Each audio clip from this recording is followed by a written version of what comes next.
ಚಿಕ್ಕಮಗಳೂರು ಜಿಲ್ಲೆ ತರೀಕೆರೆ ತಾಲೂಕು ತರೀಕೆರೆ ಪಟ್ಟಣದ ಸದ್ವಿದ್ಯಾ ಪಬ್ಲಿಕ್ ಶಾಲೆಯ ಮಕ್ಕಳು ಇಟ್ಟಿಗೆ ಗ್ರಾಮದಲ್ಲಿ ಭತ್ತದ ಗದ್ದೆಗಳಲ್ಲಿ ನಾಟಿ ಮಾಡುವ ಮೂಲಕ ಕೃಷಿ ಜೀವನದ ಸವಿ ಅನುಭವ ಪಡೆದರು.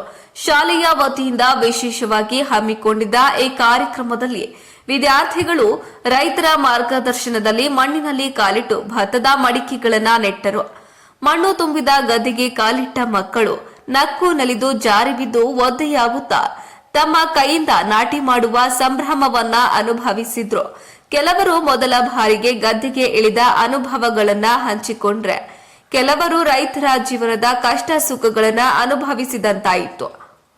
ಈ ಸಂದರ್ಭದಲ್ಲಿ ಸದ್ವಿದ್ಯಾ ಪಬ್ಲಿಕ್ ಶಾಲೆಯ ಪ್ರಾಂಶುಪಾಲರಾದ ವರ್ಷಿಣಿ ಡಿ ಮಾತನಾಡಿ, ಕೃಷಿ ನಮ್ಮ ದೇಶದ ಬೆನ್ನೆಲುಬು. ರೈತರು ಮಾಡುವ ಪರಿಶ್ರಮದಿಂದಲೇ ನಾವು ಅನ್ನ ತಿಂತಿದ್ದೇವೆ. ಮಕ್ಕಳಿಗೆ ಈ ಅನುಭವ ನೀಡುವುದರ ಮೂಲಕ ಅವರಿಗೆ ಅನ್ನದ ಮೌಲ್ಯ, ಮಣ್ಣಿನ ಪ್ರೀತಿ ಹಾಗೂ ರೈತರ ಶ್ರಮದ ಮಹತ್ವ ಅರಿವಾಗುತ್ತದೆ. ಮುಂದಿನ ಪೀಳಿಗೆಯವರು ಕೃಷಿಯತ್ತ ಒಲವು ಬೆಳೆಸಿಕೊಳ್ಳುವುದು ಮುಖ್ಯ ಎಂದು ಅಭಿಪ್ರಾಯ ವ್ಯಕ್ತಪಡಿಸಿದ್ರು. ಮಕ್ಕಳ ನಾಟಿ ಕಾರ್ಯವನ್ನ ಸ್ಥಳೀಯ ರೈತರು ಶ್ಲಾಘಿಸಿದ್ರು. ಮಕ್ಕಳಿಂದ ನೆಡಲಾದ ಗಿಡಗಳು ಬೆಳೆದು ಫಲ ನೀಡುವುದನ್ನ ನೋಡಿ ಅವರಿಗೆ ಮತ್ತಷ್ಟು ಸಂತೋಷವಾಗುವುದೆಂದು ತಿಳಿಸಿದ್ರು.